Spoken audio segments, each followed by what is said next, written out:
السلام عليكم ورحمة الله وبركاته.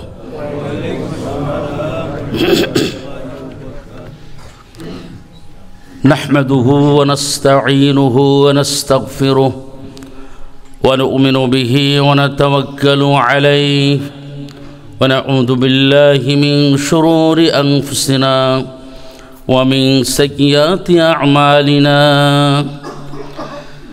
من يهد الله فلا مضل له ومن يضلله فلا هادي له. وأشهد أن لا إله إلا الله وحده لا شريك له. وأشهد أن محمدًا عبده ورسوله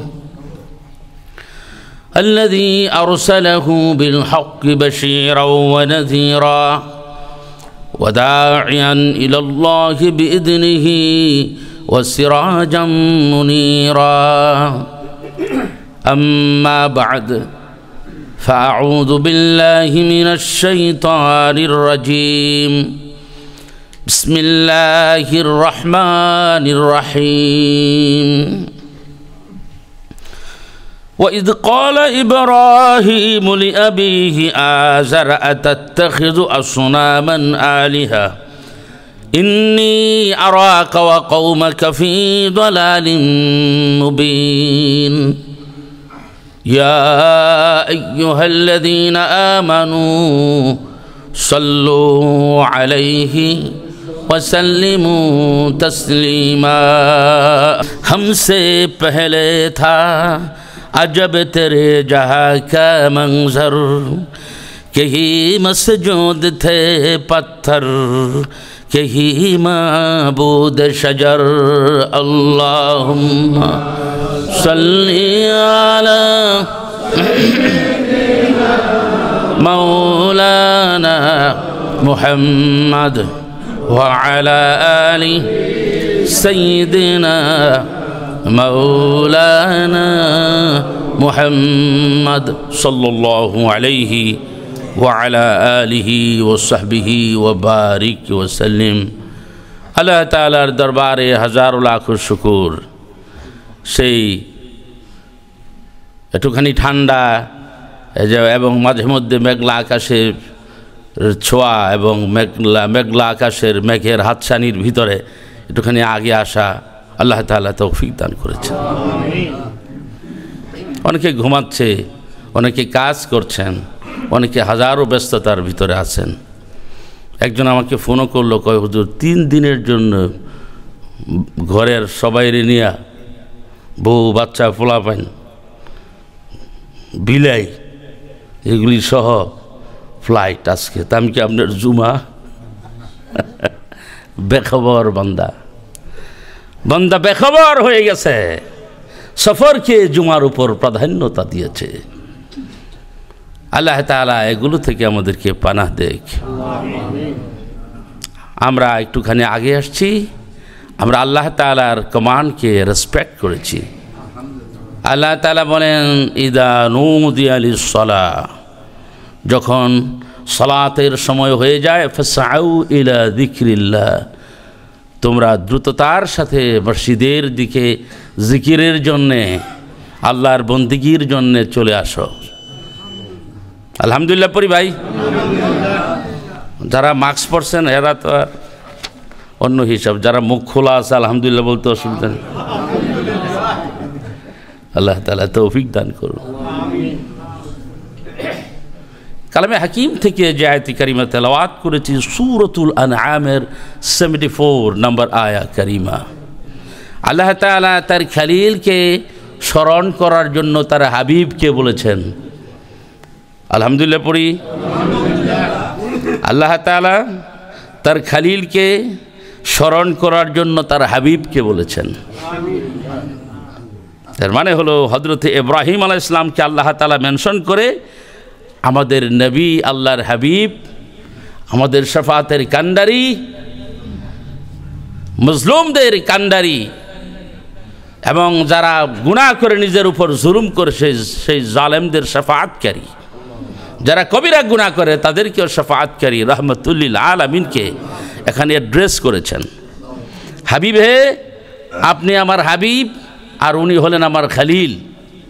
তা আপনি আমার খালিলের কাহিনী স্মরণ করুন, আমার খালিল কেমন ছিল আপনি একটুখানি মনে করুন। সুবহানাল্লাহ পড়ি। কালেমে হাকিমের আয়াতে কারিমার প্রথমে যখন দেখবেন ওয়াইজ লেখা, তখন বুঝতে হবে আল্লাহ তাআলা কোনো হিস্ট্রিকে স্মরণ করায় দেয়। ওয়াইজ কুলনা, স্মরণ করুন যখন আমি বলেছিলাম ফেরেশতাদেরকে স্মরণ করুন।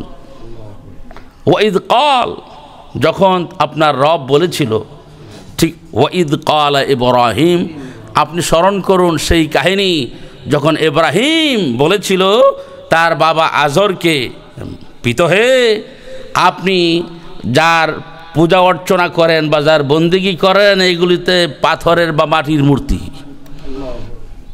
আপনি সেই কাহিনী স্মরণ করুন হাবিব হে, আমার খালিল তার বাবার সাথে কি আচরণ করেছিল। লা তাআতা লিমাসিয়াতিল খালিক, লা তাআতা লিমাখলুকিন লিমাসিয়াতিল খালিক।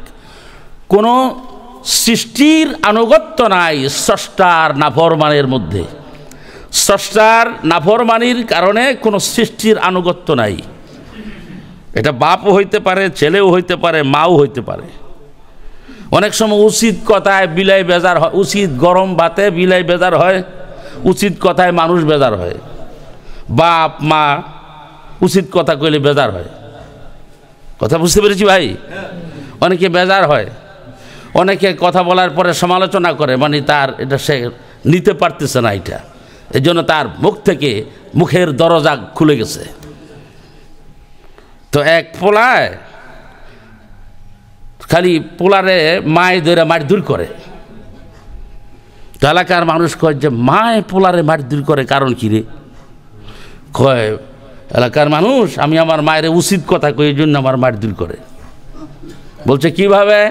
কয় আজকে দীর্ঘদিন ধরে আমার বাপ মারা গেছে, আমার মা বিধবা, কিন্তু সাজ্জা গুজ্জা বাজারে জায়গা। আচ্ছা বলেন তো আমার মা এই সাজগোজ কারে দেখায়? আমি মায়েরে বললাম, মাগো বহুদিন আগে আমার বাবা মারা গেছে, তুমি সেজে গুজে বাজারও যাওগা, তোমার সাজগোজ দেখাও কারে? কই এই উচিত কথা কয় আমার মায় আমার মারধর করে। কেমন? তো উচিত কথা বললে মা বাপে অনেক সময় বেজার হয়। ঠিক আছে নাকি ভাই? আমরা সবাই তো বাপ মা। অনেকে হযরত ইব্রাহিম আলাইহিস সালাম তার বাপকে উচিত কথা কয়। তো বাবা কয় আপনি যার বন্দেগী করেন এগুলি তো মাটির মূর্তি, পাথরের মূর্তি। আমি নিজে দেখি এইগুলি আপনি মাটি দিয়া পাথর দা খোসাইয়া গুতাইয়া এটারে সাইজ বাইজ কইরা এটারে আপনি পূজা করেন। কয় এর চেয়ে প্রদবষ্টতা, এর চেয়ে গুমরাহি আর কি হয়? কে কয়? বাপে ভোলারে কয় না ফুতে বাপেরে কয়? তাহলে বোঝা গেছে মাঝে মধ্যে ফুত হইয়া বাপেরে কইতে হইব। কি বলেন? হ্যাঁ, মাসালা জানতে হবে। আল্লাহ সুবহানাহু ওয়া তাআলা আল্লাহর হাবিবকে দেখে বলেন, হাবিব হে, আমার খালিলের ইয়াং পিরিয়ডের কথা মনে করুন, যখন আমার খালিল ছোট্ট ছিল ইব্রাহিম, তখনই তার দেমাগের ভিতরে এই জ্ঞান চলে আসলো, এটা কিভাবে সম্ভব? মাটির মূর্তিকে কিভাবে আবার পূজা অর্চনা করা যায়? পাথরে নির্মিত পুতুলকে, ভূতকে, মূর্তিকে আবার কিভাবে পূজা করা যায়? আমার ইব্রাহিম পিতার সাথে ফাইট করলো, কমিউনিটির লিডারদের সাথে ফাইট করলো। অবশেষে নমরুদ আমার খালিলকে এই কারণেই আগুনে জ্বালাইল। আমার খালিল কম্প্রোমাইজে আসে নাই। আমার খালিল আমার তাওহীদকে রক্ষায় আগুনে ঝাঁপ দিয়েছে। উনি হলেন আমার খালিল। কম্প্রোমাইজ করে নাই বাবার সাথে, কমিউনিটি লিডার সাথে। তৎকালীন সময়ের সারা বিশ্বের সম্রাট, সারা বিশ্বপতি নমরুদের সাথে আমার খালিল কম্প্রোমাইজ করে নাই। আমার জন্যে, আমার স্বার্থে, আমার তাওহীদকে প্রতিষ্ঠার জন্য। আচ্ছা বলি, কিসে কি প্রতিষ্ঠার জন্য? আল্লাহর একত্ববাদকে প্রতিষ্ঠার জন্য।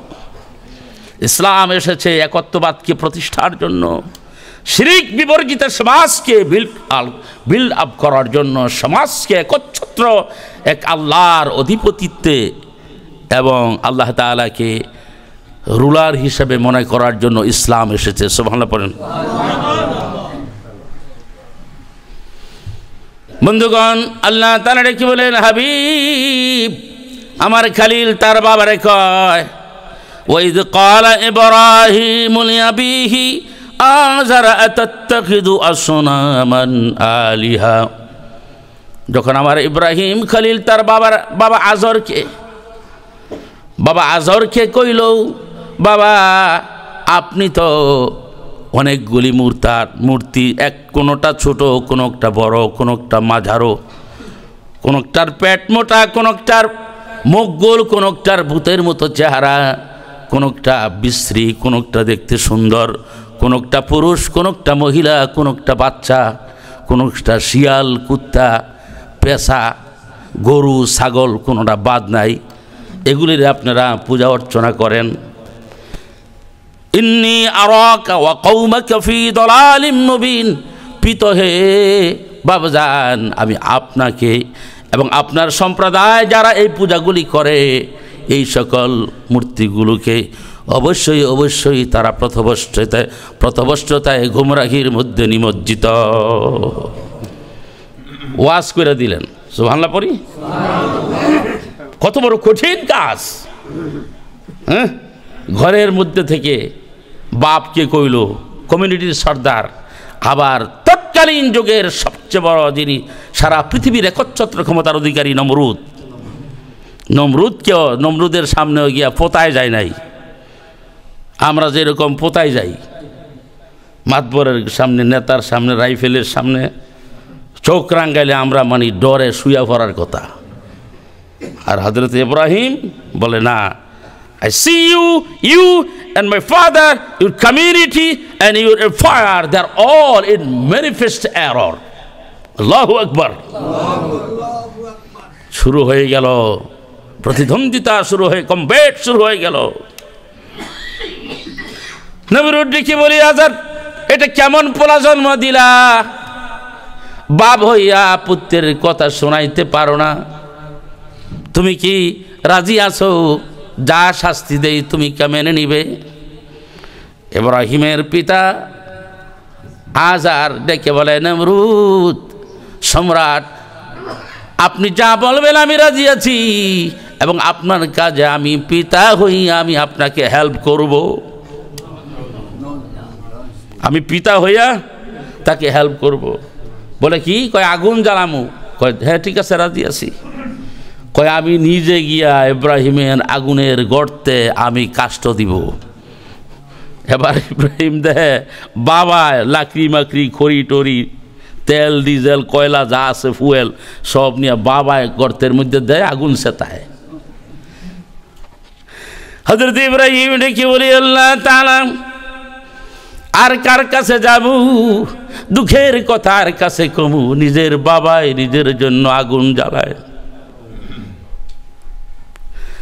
হযরত জিবরাইল ডেকে বলি, ইব্রাহিম আল্লাহ তাআলা আমাকে পাঠিয়ে দিয়েছেন আপনাকে হেল্প করার জন্য।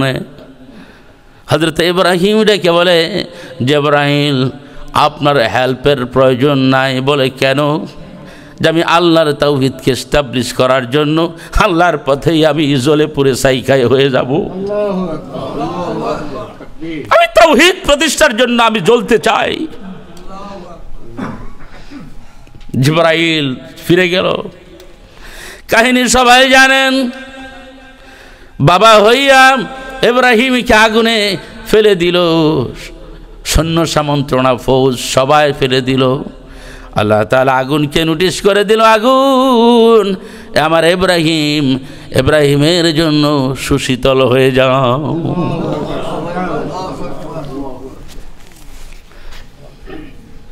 आज भी हुजू इब्राहिम का ईमां पैदा आग कर सकती है अंदाज़े गुलिस्तां पैदा।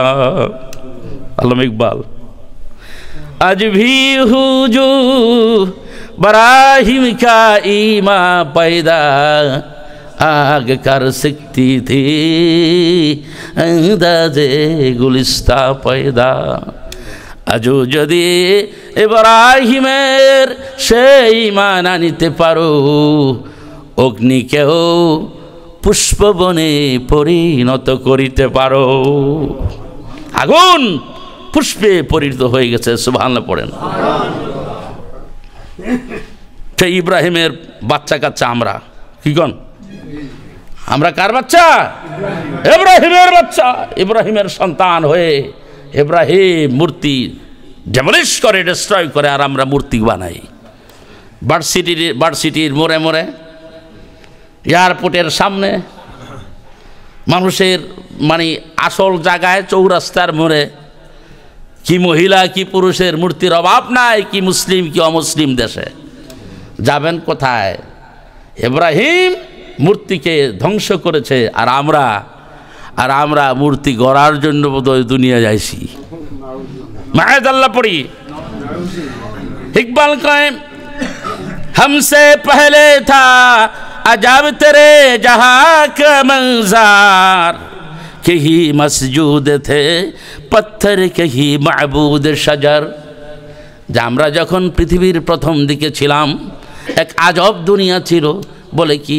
কয় মানুষ, গাছ, মাছ, পাথর, পাহাড়, তারপরে আপনার নদী, তারপরে আপনার দুনিয়ার মাকলুককে মানুষ কি করতো? পূজা অর্চনা করতো।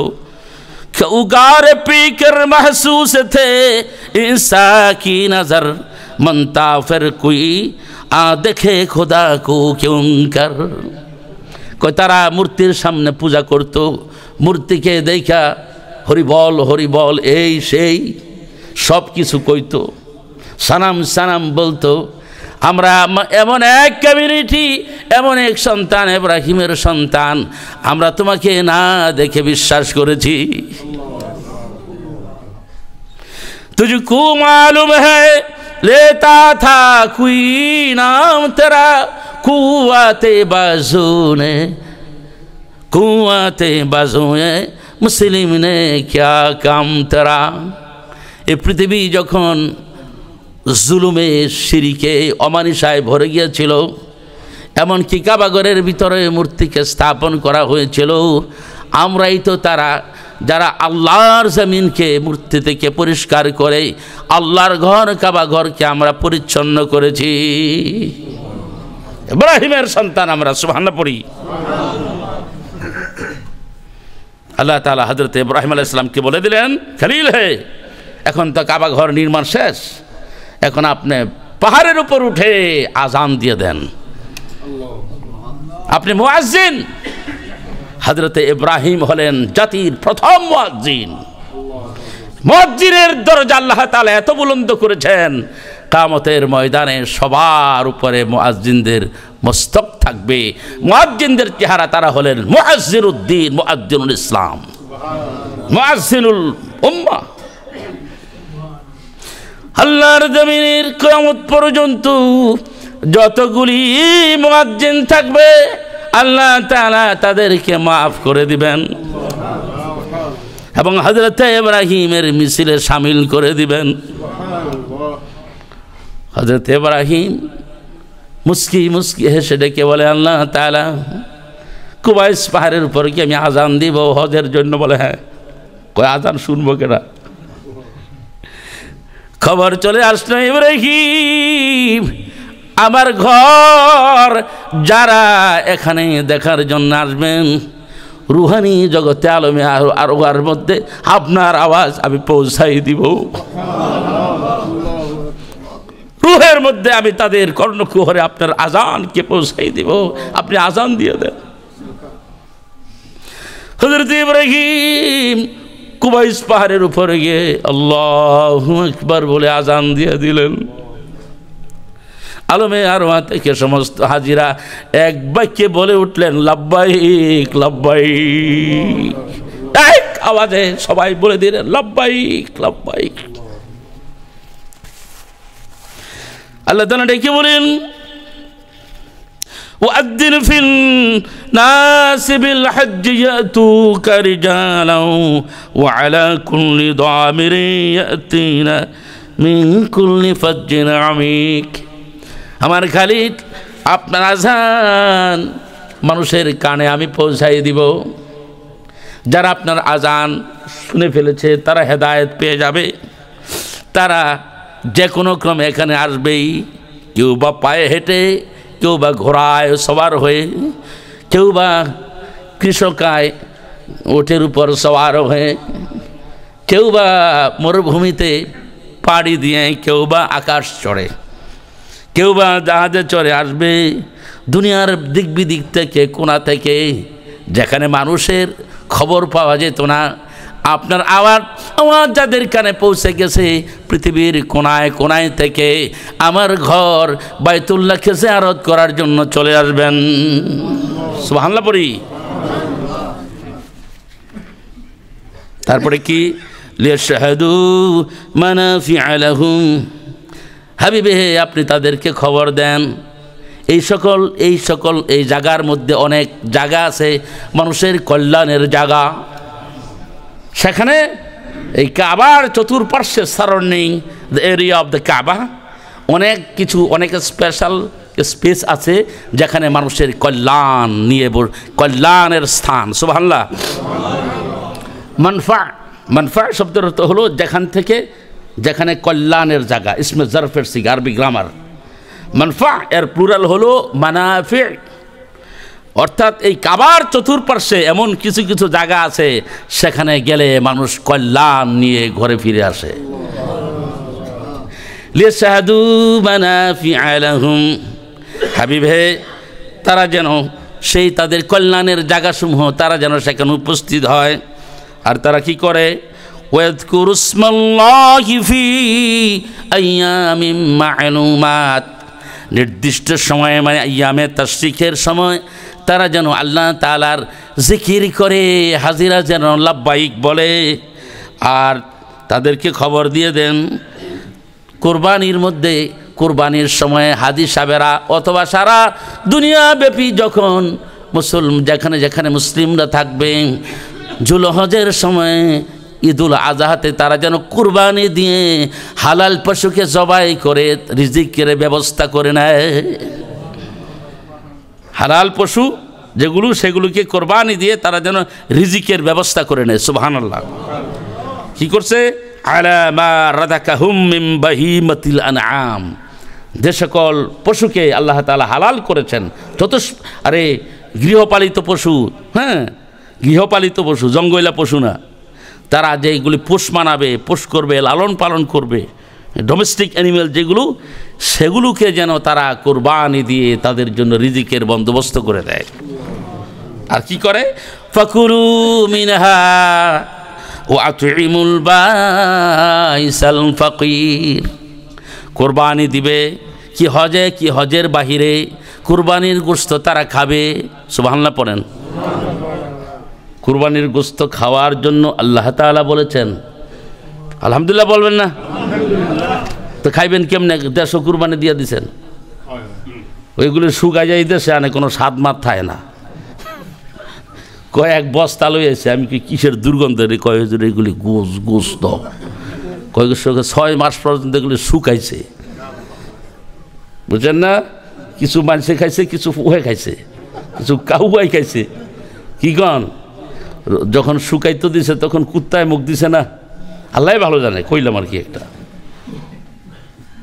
তো উঠানের মধ্যে গোশ রেখে দিবেন, কুত্তায় তো মনে করছে আমরা দাওয়াত দিছে, তো সেগুলি শুকাইয়া এই দেশে আনছে। এইগুলি আল্লাহ তাআলাই কইছে না, আল্লাহ কইছে ফ্রেশ খাও। কি খাও?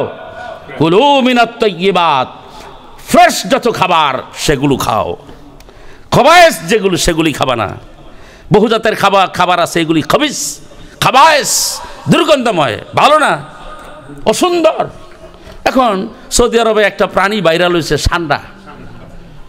দেখতে মনে করে গুইল, আস্তা গুইল, এটা মানে মানুষের দূরে দূরে খায়। রাসূল পাক সাল্লাল্লাহু আলাইহি ওয়াসাল্লামের সামনে এক এন্টারটেইনমেন্টে এই সান্ডাকে, না ফান্ডা না সান্ডা না গুইল, এটারে দইরে না ফ্রাই করে না দিছে। আল্লাহ রাসূলকে মা হাদা, এ সাদা। কই হুজুর হাদা কাইতা ওয়া কাইতা হাদা। আমি এটা খাবো না রে বাবা, এটা সরাই আনতে। তোমরা খাইতে পারো, আমি খাবো না। আল্লাহু আকবার। উনি যে রহমতুল্লিল আলামিন, তার অ্যাটিটিউড, তার রুচি, তার চিন্তা ভাবনা দেখে বোঝা যায় আল্লাহর নবী সান্ডা খায় নাই, তা বলে সান্ডা হারাম নয়। সান্ডা কি না, যারা খাইতে চায় জন্মের খাওয়া খাগা, কিন্তু আমার রাসূল খায় নাই, আল্লাহ রাসূল নিষেধও করো নাই। কি বলেন, কি ঠিক কথা ঠিক আছে তো?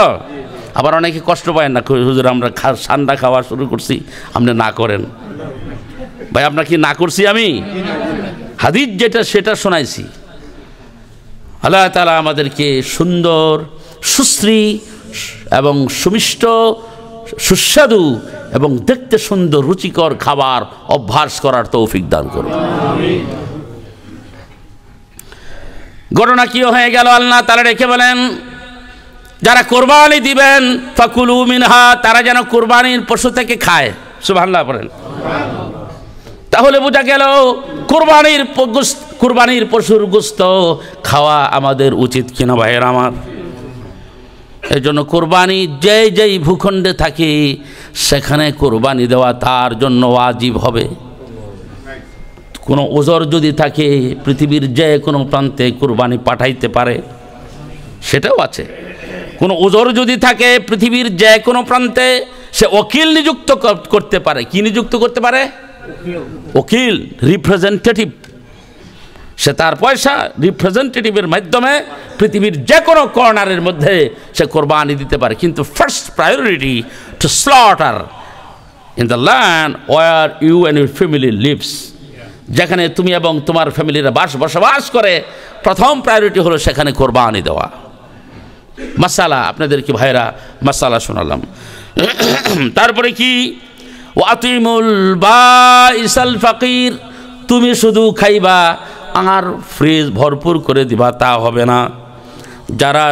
যারা অভাবী, যারা গোশত কিনতে পারে না বা সামর্থ্য নাই বা স্বাস্থ্যগত কারণে কোরবানি দিতে পারে নাই বা কোরবানি দেওয়ার আশা আছে যে কোনো কারণে কোরবানি দিতে পারে নাই, তুমি যেন খাইলা তাদেরকেও কোরবানির গোশত তাদের কাছেও পাঠাবা, তাদেরকেও খাওয়াইবা। সুবহানাল্লাহ বলেন। তাহলে this is so beautiful time to establish the entertainment of Islam. ইসলামের একটা কত সুন্দর সময়, যেখানে হালাল ওয়েতে আমাদের সেলিব্রেশনকে এনজয় করার জন্য আল্লাহ তাআলা আমাদের জন্য কি করেছেন? আইন হুকুম জারি করে দিয়েছেন। শুধু তাই নয়, এখানে বলা হয় না যে মুসলিম ও নন মুসলিম, তোমার প্রতিবেশী যারা তাদেরকেও তুমি কোরবানির গোশত দিতে পারো। আল্লাহু আকবার বলি। আরে তুমি আগে সাধো না, যদি খায় তাহলে তো খাইলো, না খাইলে ফেরত নিয়ে আয়ো। আর যেগুলি মনে করেন গরুরে খাইব কি মা বাপ মনে করে, এগুলি তো কিছু করার কথা নাই। গায়ের মা হাড়ের বাপ, তো হেগো তো আপনি জোর করে খাওয়াইতে পারতেন না। কিন্তু আমি যখন তামিলনাড়ুতে যাইতাম, আমি তখন হুমানে গরুর গোশত খাই হিন্দুরা, সমানে হিন্দুরা গরুর গোশত খাইতে থাকে এবং আমার সামনে গরুর গোশত খাইতে থাকে। গরু কয় তোরা আম করে, মা বাপ ডাকলো আম গত করে, এগুলি মানি না, তখন গুতায়া বাপটা হেসেরে দিব। সম্মানিত বন্ধুগণ, আল্লাহ তাআলা রেখে বলেন এই যে কোরবানির যে সকল বিষয় আছে তোমরা সেগুলোকে সম্মান করবা। বলছে কি, কোরবানির পশুটাকে তোমরা সম্মান করবা, কোরবানির পশুকে তোমরা আলাদা করে নিবা, কোরবানির পশুরে আদর করবা, কোরবানির পশুর গলার মধ্যে মালা পরাই দিবা। সুবহানাল্লাহ পড়েন। এখন মালা দূরের কথা, ফায়ের মধ্যে ঘুঙ্গুরা বিদায়, গরু যে দৌড় আর ঘুঙ্গুরা, বুঝছেন নি? আর কম্পিটিশন শুরু হয়েছে গরু কিনার।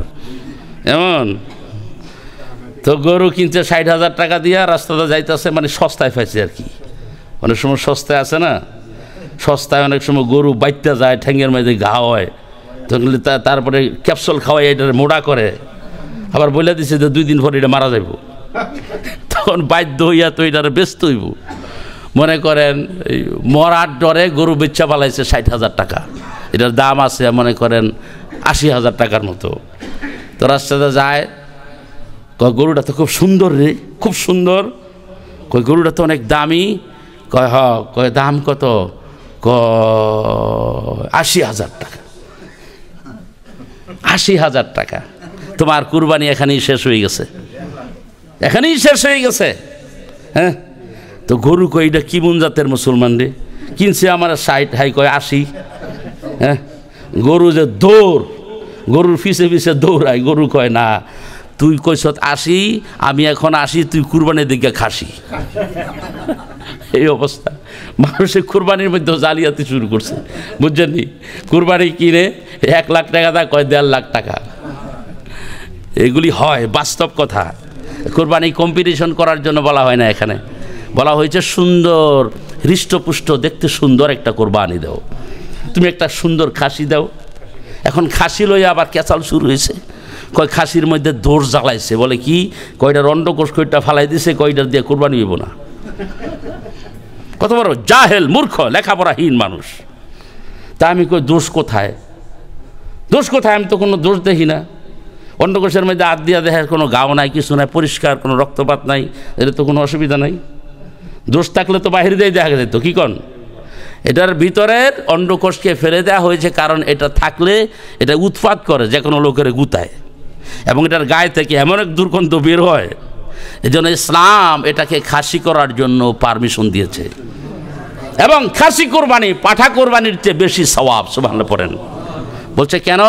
খাসির গোশত খাইতে সুস্বাদু, যেই খাবার খাইতে মজা সেই খাবার খেয়ে আল্লাহর শুকর আদায় করো। সুতরাং খাসি কোরবানি দিতে কোনো অসুবিধা নাই। আল্লাহু আকবার বলেন। এবং খাসি কোরবানির কথা, খাসি জবাইয়ের কথা বহু রিওয়ায়েতে আসছেন, এবং রাসূল পাক সাল্লাল্লাহু আলাইহি ওয়াসাল্লাম নিজে খাসি জবাই করেছেন। খাসি বুঝেন তো ভাইরা? আলহামদুলিল্লাহ। এটা না বুঝলে বুঝবেন কি? সম্মানিত ভাইরা আমার, হযরত ইব্রাহিম আলাইহিস সালাতু সালাম বাবারে ডেকে কয়, বাবা তুমি তোমার গোষ্ঠী শুদ্ধা, তোমার সম্রাট শুদ্ধা, নিজে পাথর দিয়া মূর্তি বানায়া পূজা করো, আমি এই দলে নাই। বলছে কেন?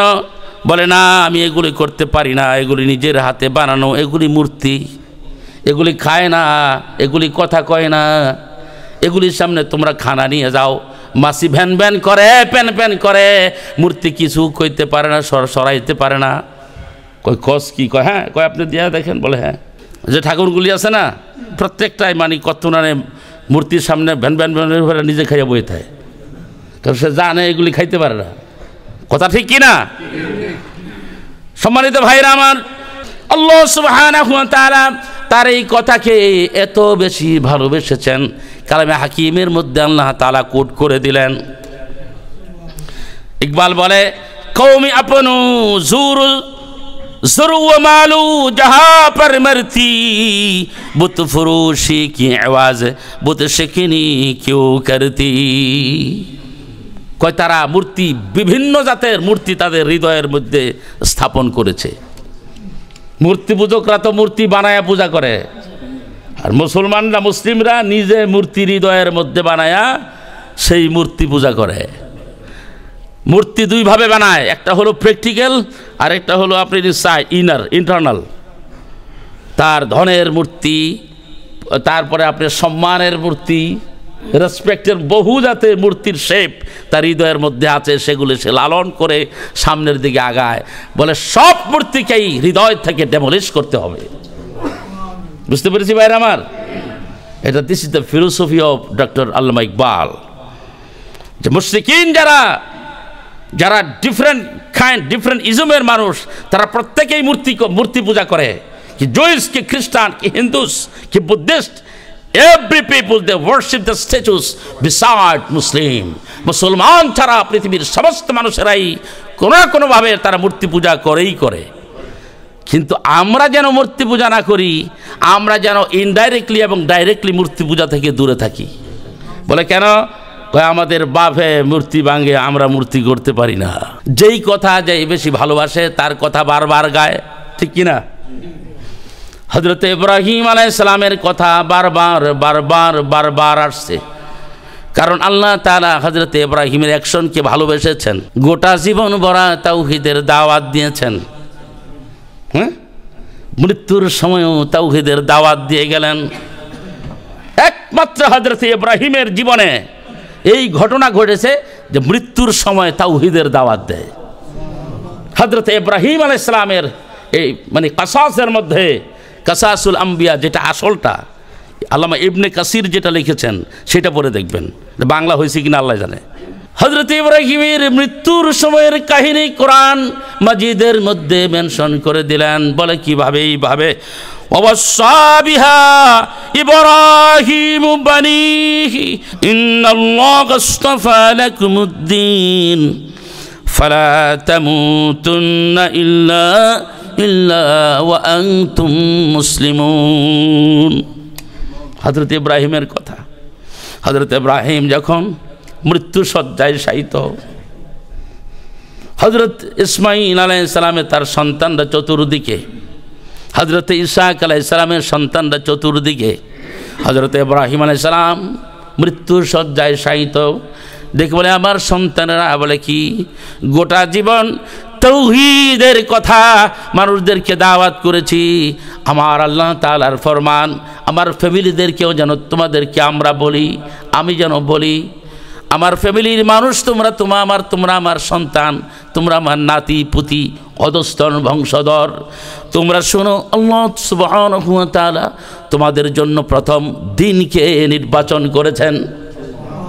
দ্বীন, ইন্নাদ-দীন ইনদাল্লাহিল ইসলাম ওয়া মান ইয়াবতাগি গায়রাল ইসলামি দীনা ফালাই ইউকবালা মিন। আল্লাহ তাআলা দ্বীনকে তোমাদের জন্য চুজ করেছেন। সুবহানাল্লাহ। এই দ্বীনকে যারা মানবে না, দ্বীন ইসলাম ছাড়া আল্লাহ তাআলার কাছে পৃথিবীর কোনো দিন, পৃথিবীর কোনো জীবন ব্যবস্থা গ্রহণযোগ্য নয়। আল্লাহ তাআলা সন্তানেরা তোমাদের জন্য দ্বীনকে চুজ করেছেন। আর কি বলেছেন? তোমরা শোনো, মুসলমান না হয়ে কিন্তু তোমরা মরবা না। হযরত ইব্রাহিমের কথা মৃত্যুর সময়, কারণ আমার আল্লাহ তাআলা আমাকে বলেছে আমি মুসলিম হয়েছি। সুবহানাল্লাহ। আল্লাহ তাআলা আমাকে খবর দিয়েছেন, ইব্রাহিম আত্মসমর্পণ করো। ওয়াইদ ক্বালা লাহু রাব্বুহু আসলিম ক্বালা আসলামতু লিরাব্বিল আলামিন। যখন ইব্রাহিমের রব তাকে বলল, ইব্রাহিম মুসলিম হও, আত্মসমর্পণ করো, ইব্রাহিম আলাইহিস সালাতু সালাম বললেন, আল্লাহ তাআলা আমি আমার জীবনকে, জীবনের শুরু থেকে মরণ পর্যন্ত গোটা জিন্দেগিটাই আপনার জন্য আমি উৎসর্গ করেছি। তা আমি মুসলিম হয়েছি, আল্লাহ তাআলার কাছে খবর আসছে, তো তোমরা দ্বীনের উপর থাকবা, তোমরা মুসলমান না হয়ে কিন্তু মরো না। কোন সময় কইছে? মৃত্যুর সময়। ওসিয়ত, ওয়াসা মানে ওসিয়ত করে গেলেন। সুবহানাল্লাহ পড়েন। মানে ওসিয়ত থেকে হলো ওয়াসা। Ibrahim advised his offspring, he, Allah subhanahu wa ta'ala has chosen a religion, the deen, the code of life. You have to follow that and do not die without being Muslim. এটা আল্লাহ তাআলার সিলেকশন, যে তোমাদের জন্য দ্বীন choose করেছেন আল্লাহ নিজে, আর মুসলিম না হয়ে কিন্তু তোমরা মরবা না। সুবহানাল্লাহ পড়ি। আর নবী সাল্লাল্লাহু আলাইহি ওয়াসাল্লাম তার ওফাতের সময় কি কথা বলেছেন? সালাত, সালাত, সালাত। মান আকামাস সালাত ফাকাদ আকামাদ-দ্বীন ওয়া মান তারাকাহা ফাকাদ হাদামাদ-দ্বীন। So whoever performed the salah, he has established the deen, and so whoever declines and doesn't pray, he destroyed deen. যে দিনকে মানে সালাত আদায় করলো, সে দিনকে এস্টাবলিশ করলো, যে সালাত আদায় করলো না, সে দিনকে ধ্বংস করে দিল। নবীর সাথে নবীর কথার মিল আছে কিনা? হযরত ইব্রাহিম কয় মুসলমান না হইয়া মরো না, আর আল্লাহ মানে দিন চুজ করেছেন। দিন মানেই মান আকামাদ-দ্বীন, it means man aqama as-salah faqad aqama ad-din. So whoever established, prayed the salah with jama, he has established deen. যে জামাতের সাথে সালাত পড়ে সে দিনকে এস্টাবলিশ করলো, যে সালাত পড়ে না সে দিনকে ধ্বংস করে দিল। আল্লাহ তাআলা এই জাংশনগুলোকে জীবনে ওতপ্রোত রন্ধে রন্ধে আমল করার তৌফিক দান করুন।